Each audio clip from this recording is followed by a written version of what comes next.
Hello, dear students of class 9. Welcome to session 2 on chapter 6. The name of the chapter is Lines and Angles. So today in this session we are going to solve few problems of exercise 6.1. Dear students, in exercise 6.1 there are total 6 questions. Okay, there are 6 questions and today I will solve 3 problem and rest of the 3 problem you will solve by your own self. Try करोगे, नहीं आएंगे तो फिर हम next session में इसको complete करेंगे. तो जो भी क्वेश्चन बेस्ड है वो बिल्कुल हमारी प्रीवियस सेशन पे बेस्ड है. प्रीवियस सेशन में हमने क्या पढ़ा था? Vertical angle, vertically opposite angle, linear pairs. बस इन दो प्रॉपर्टीज का यूज करके ही हम स्ट्रेट एंगल का इन 3 प्रॉपर्टीज का यूज करके हम पूरे की पूरी इस एक्सरसाइज को सॉल्व करेंगे. तो कैसे करेंगे, आइए स्टार्ट करते हैं क्वेश्चन नंबर 1 से. तो ये है क्वेश्चन नंबर 1 की फिगर. क्वेश्चन नंबर 1 में क्या दे रखा है? इन फिगर 6.13, इस फिगर का नाम है दिया हुआ है बुक में 6.13. तो in this figure line A B and C D, ये दो लाइन ए बी और सी डी ये क्या करती है? एक दूसरे को इंटरसेक्ट करती है पॉइंट ओ पे. If angle A O C this angle, ठीक है, इसको मैं रेड से कर देता हूं, ये angle A O C plus angle B O E. देखो जब भी एंगल का नाम दिया होगा ना, तो जो वर्टेक्स सेंटर में दिया हुआ है, जैसे हमारे पास दे रखा है यहाँ पे, अगर मैं सॉल्यूशन लिखूं यहाँ पे सॉल्यूशन, तो सॉल्यूशन में हमारे पास है गिवन में क्या है? Solution given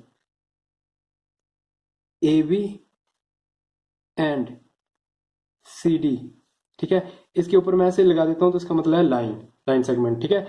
A B line and C D line, ये एरो लगा दिए तो लाइन. ए बी और C D intersect at point O, ये गिवन है हमें. और साथ में एक और चीज गिवन है, क्या है? That is and angle A O C plus angle B O E is equal to 70 degree. और साथ में एक और चीज गिवन है, angle B O D is equal to 40 degree.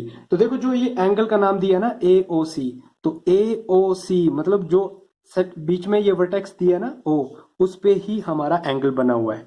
बाकी ये हमारी रे है, ठीक है, ए ओ एंड ओ सी. तो बीच का जो ये पॉइंट है ना वर्टेक्स, इसी पे एंगल बना हुआ है बी ओ ई, तो एंगल बी ओ ई. इसी तरह से एंगल ये दिया है बी ओ डी, तो ये एंगल हमें गिवन है, इसकी वैल्यू दे रखी है, दैट इज 40 डिग्रीज. और इन दोनों का सम दे रखा है 70 डिग्री. हमें क्या करना है? We have to find what? We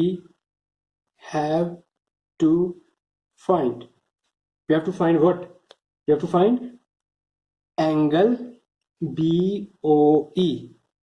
we have to find angle BOE and दूसरा एंगल है रिफ्लेक्स ऑफ एंगल. अब रिफ्लेक्स ऑफ एंगल क्या होता है देखते हैं. रिफ्लेक्स ऑफ एंगल COE, ये भी हमें फाइंड आउट करना है. देखो अगर मैं सिंपली एंगल COE बोलता, ये रिफ्लेक्स वर्ड नहीं लिखता, तो COE ये वाला एंगल आता है ना, COE. रिफ्लेक्स का मतलब हो गया ये घूम के, ठीक है. ये ना COE, ये बाहर वाला एंगल बना है जो ऑब्ट्यूज एंगल है. ऑब्ट्यूज एंगल भी नहीं बोल सकते, हम बोल सकते हैं कि मोर देन 180 डिग्री है. स्ट्रेट एंगल से, ये स्ट्रेट एंगल है ना, स्ट्रेट एंगल से बड़ा एंगल को रिफ्लेक्स बोलते हैं. तो ये जो रिफ्लेक्स एंगल और लेस देन 360, तो ये घूम के देखो, ये घूम के यहाँ तक पूरा 360 होता है, यहाँ से ये वापस घूम के यहाँ तक 360, तो 360 से छोटा और 180 से बड़ा उस एंगल को बोलते हैं रिफ्लेक्स. तो यहां से ये घूम के ये घूम के, तो ये बना एंगल COE. अगर सिंपली COE लिखोगे तो ये एक्यूट एंगल आएगा. बात क्लियर है? तो चलो फाइंड आउट करते हैं. कैसे फाइंड आउट करेंगे देखते हैं. सबसे पहले हमें फाइंड आउट करना है एंगल BOE. BOE कहाँ है? एंगल BOE, ये एंगल फाइंड आउट करना है हमें, ये वाला है ना. तो कैसे फाइंड आउट करेंगे? देखो अगर हम फाइंड आउट करें इसको, तो दिस प्लस दिस 70 है, तो ये 70 में से इसको माइनस करेंगे तो ये एंगल आ जाएगा. अब देखो दो लाइन जब एक दूसरे को इंटरसेक्ट करती है, तो मैंने बताया था ना ये सीजर है, जैसे जैसे देखो ये दो लाइन थी हमारे पास, ये एक दूसरे को इंटरसेक्ट कर रही है, A B line and C D line. तो देखो जैसे जैसे ये एंगल खुल रहा है वैसे ये भी एंगल खुल रहा है, और ये भी आपस में बराबर है, और ये भी आपस में बराबर है। तो इन सीजर वाले एंगल को हमने क्या नाम दिया था, वर्टिकली ऑपोजिट एंगल। तो angle this and this are vertically opposite angle. तो ये 40 है, तो ये भी कितना होगा 40 डिग्री। बात क्लियर हुई, क्योंकि ये वर्टिकली ऑपोजिट एंगल है। देखो वर्टिकली ऑपोजिट एंगल है, ये 40, ये जितना खुल रहा है उतना ही ये एंगल भी खुल रहा है। तो these are vertically opposite angle. तो हमें यहां पे लिखना भी पड़ेगा as angle AOC and angle AOC and BOD. Angle BOD are vertically opposite angles. Therefore, angle AOC is equal to angle BOD, और BOD हमें पता है कितना है 40 डिग्रीज। ठीक है, तो ये आ चुका है 40 डिग्री। अब इसको हम फाइंड आउट कर सकते हैं कैसे, यहाँ पे देखो यहाँ दिया है AOC प्लस BOE, तो लिखेंगे हम as angle AOC plus angle BOE is equal to 70 degree. AOC हमने फाइंड आउट कर लिया, कितना है 40 degree plus angle BOE is equal to 70 degree. 40 को ट्रांसपोज करेंगे, implies that angle BOE is equal to 70 minus 40 degrees. तो हमारा angle BOE आ गया प्यारे बच्चों कितना 30 डिग्रीज। एक एंगल हमने फाइंड आउट कर लिया है, कौन सा, ये हमने फाइंड आउट कर लिया BOE कितना आया 30 डिग्रीज। अब हमें फाइंड आउट करना है रिफ्लेक्स एंगल COE। तो देखो COE कहां से कहां बन रहा है, देखो हमेशा ना विजुलाइज करना है फिगर को। तो COE यहां से स्टार्ट हुआ, ये घूम के पूरा यहां से यहां तक हमारा ये एंगल गया। तो इस एंगल के बीच में जो भी आ रहा है उसको सम करेंगे तो हमारे पास आ जाएगा एंगल COE। जैसे ये 30 प्लस 40 प्लस दिस प्लस 40, तो ये आ जाएगा हमारा पूरा COE एंगल। अब इसमें भी हम एक प्रॉपर्टी यूज करेंगे स्ट्रेट एंगल की। देखो AB एक स्ट्रेट लाइन है, AB क्या है स्ट्रेट लाइन, तो ये 180 डिग्री की हुई, यहां से ये 180 हो गया, नीचे का पोर्शन ये पूरा 180 हो गया। तो 180 प्लस 40 प्लस 30 आ गया पूरा एंगल, देखो है ना। और मजे की बात यह है कि इन क्वेश्चन को सॉल्व करने के आपके पास मोर देन वन वेज है, एक से ज्यादा मेथड है, एक से ज्यादा तरीके हैं। तो उसमें से एक है कि ये आपका कितना मान लो, आप मान क्या लो, ये तो है ही है स्ट्रेट एंगल है 180 है, तो 180 प्लस 40 प्लस 30 ये पूरा एंगल आ गया है ना। यहाँ पे लिखते हैं नेक्स्ट में हमने फाइंड आउट किया था, हमें फाइंड आउट करना है reflex of angle. Now reflex of angle, reflex angle कौन सा COE। Reflex COE made up of किस किस एंगल से बना है, COE angle AOB straight line से बना है। ये पहले यहां से चलते हैं AOC या COA, बस ये जिसमें एंगल बना है वो सेंटर में आना चाहिए। AOC देते हैं, angle AOC plus angle AOC से बना है, और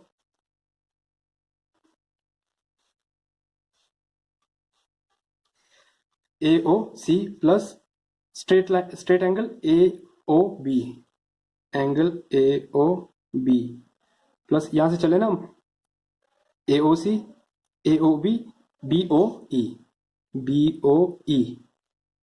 ये एंगल, ठीक है।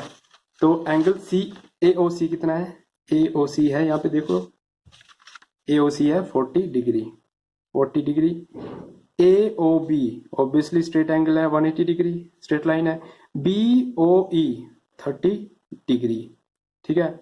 सम करेंगे, टोटल करने के बाद हमें कितना मिला 0 0 0, यहाँ 0 हो गया। 8 plus 3 11, 11 plus 4 15, carry 1, 1 plus 1 2 250 degrees. तो ये हमारा आ गया, क्या आया ये, this is reflex angle COE।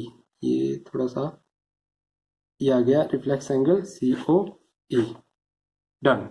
इस तरह से हमने एंगल ये फाइंड आउट कर लिया, that is reflex of angle COE। दो ही चीजें फाइंड आउट करनी थी, तो इस तरह से ये सॉल्व करने का तरीका है। नंबर 2, इन फिगर 6.14 बुक में दे रखी है फिगर, उसमें क्या है, line XY and MN intersect O। जैसे हमारे पास क्वेश्चन नंबर 1 में थी, जैसे हम बना लेते हैं यहाँ पे फिगर XY लाइन, ये XY लाइन ले ली, सेगमेंट इसका नाम दे दिया है XY, ठीक है, and MN, XY and MN एक दूसरे को इंटरसेक्ट करती है, और कहाँ पे इंटरसेक्ट करती है, पॉइंट O पे, इसका नाम है MN। तो लाइन XY और MN इंटरसेक्ट करती है O पे। If angle POY, O P तो है नहीं यहाँ पे, O ये है, Y ये है, P यहाँ पे होगा कहीं ऊपर। तो ये वैसे तो फिगर दे रखी है, बट बनाने का तरीका क्या वो बता रहा हूं मैं। ये आ गया POA 90 डिग्री है, तो राइट एंगल को शो करने का तरीका ये 90 डिग्री है। अगर नहीं भी लिखोगे तो ये बताता हमें कि ये 90 डिग्री है, ठीक है। और ये एंगल दे रखा हमें A, यहाँ पे ये एंगल दिया है A and this is angle B and the other one angle is this one C. Okay, so what we have to do, we have to find the angle C, we have to find angle C। अब देखो, हमेशा figure को देख के चलो, हमेशा figure को ही देखो, ये फिगर बना है तो C फाइंड आउट करना है, ये C फाइंड आउट करना है। तो आप देखो MN एक स्ट्रेट लाइन है, ये MN एक स्ट्रेट लाइन है जो कि है 180 डिग्री की। अगर हम B फाइंड आउट करते हैं तो C भी फाइंड आउट कर सकते हैं। कैसे, देखो 180 में से B माइनस किया तो C आ गया, इट मीन हमें V फाइंड आउट करना पड़ेगा। और V कैसे फाइंड आउट करेंगे, A की हेल्प से। A और B का रिलेशन दे रखा है कि इन एंगल का रेशो जो है वो है 2:3 और ये 90 डिग्री है, तो B प्लस A प्लस 90 ये भी स्ट्रेट एंगल है। तो देखो कितनी तरह, बहुत तरीके से आप फाइंड आउट कर सकते हैं। पहले लिख लेते हैं हम जो गिवन है उसकी हेल्प से। तो A और B का हमें दे रखा है रेशो 2:3, तो इनका कॉमन रेशो हम x मान लेते हैं, ठीक है। तो लेट A कितना आएगा 2x एंड B आ गया 3x। ये x और x इसका कॉमन एक नंबर होगा, ठीक है। हम बोल सकते हैं कि इसका कॉमन क्या होगा, ये नंबर है, ठीक है। तो अब A B और 90 डिग्री एंगल, ठीक है। तो हम फ्रॉम फिगर से हमने क्या देखा कि एंगल XOM है ना, angle XOM plus MOP, angle MOP plus angle POY, angle POY, ठीक है। देख लो XOM plus MOP plus POY, इन तीनों का सम बन के क्या बनता है 180 डिग्री, स्ट्रेट एंगल बना इससे। XOM कितना है B angle B, MOP angle A, POY 90 degree 180 degree. Angle B हमने यहां से लिया है, कितना है 3x प्लस A की वैल्यू है 2x plus 90 degree is equal to 180 degree, ठीक है। 2x plus 3x 5x is equal to 180, 90 को ट्रांसपोज किया तो 180 डिग्रीज माइनस 90 डिग्रीज, तो x is equal to 180 minus 90 degrees, और 5 को ट्रांसपोज किया तो 5 डिवीजन में चला गया यहाँ से, ठीक है। यहाँ से x कितना मिला हमें, 5 1 5 कैरी 4, 8 5 40, कितना है x 18 डिग्री। x 18 डिग्री आया है और x यहाँ पे कोई भी हमारे पास एंगल नहीं था, बट x क्या था, एक कॉमन, यहाँ इन दोनों के बीच का कॉमन एक रेशियो था, या बोल सकते हैं कॉमन एक नंबर था, ये x। तो यहाँ से a आ सकता है, b आ सकता है, तो यहाँ से a कितना मिला, therefore a is equal to 2x था, तो 2 into 18 that is 18 to 36 degrees and b कितना मिला, b मिला, b था 3x तो 3 into 18 18 3 54 डिग्री। तो a भी आ चुका है, एंगल b भी आ चुका है। तो अब हमें फाइंड आउट करना है एंगल c। नाउ तो एंगल c को देखो, ये एंगल c है। तो एंगल c को हम कैसे फाइंड आउट कर सकते हैं? अगर हम स्ट्रेट एंगल ले MON, ठीक है, एंगल MON किससे बना है? देखो now angle MON is equal to MON बना है एंगल P प्लस C से, इज इक्वल टू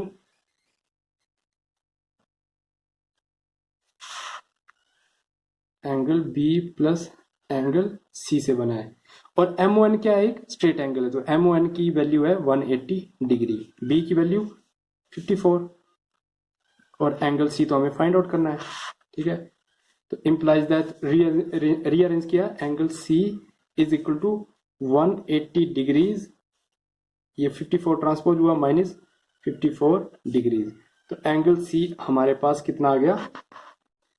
126 डिग्रीज। तो ये हमें फाइंड आउट करना था, जो कि हमारे पास आ चुका है। तो इसी तरह से हमारा क्वेश्चन नंबर 2 सॉल्व हो चुका है। चलते हैं क्वेश्चन नंबर 3 पे। क्वेश्चन नंबर 3, फिगर दे रखी है हमें, ठीक है, बुक में, एनसीईआरटी बुक टेक्स्ट बुक में 6.15 है। तो ये 6.15 एक फिगर है, फिगर का रेफरेंस नंबर होता है। ऐसा कुछ नहीं है कि 6.15 लिखा है तो मतलब हमें भी 6.15 ही लिखना है एग्जाम में। सिंपली फिगर हो सकता है इन फिगर। 6.15 एक रेफरेंस है कि यहाँ पे 6.15 है फिगर।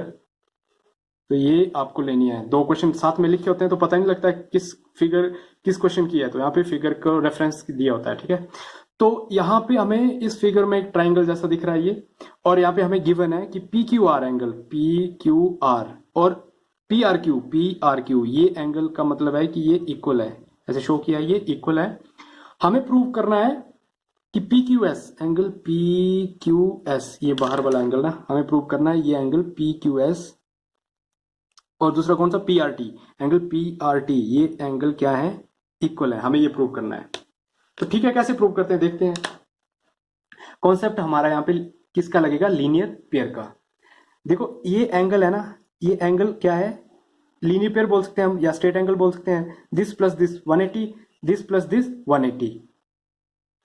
समझ आ रहा है कि नहीं? देखो पहले लिख लेते हैं गिवन। गिवन क्या है? Angle PQR is equal to angle PRQ। देखो PQR है ना, तो PQR PRQ के बराबर ये दे रखा है। जरूरी नहीं कि हर बार बराबर हो, ठीक है। ये PQR का मतलब है एंगल किस पे बना है? Q पे। PRQ का मतलब एंगल बना है R पे। तो आप इसको PRQ नहीं लिख सकते अपनी मर्जी से। ये PQR है तो PQR ही रहेगा। हाँ, इसको RQP कर सकते हैं, R या ना RQP कर सकते हैं, RQP कर सकते हैं, या फिर PQR कर सकते हैं। तो Q जो है आपका सेंटर में ही रहेगा ये।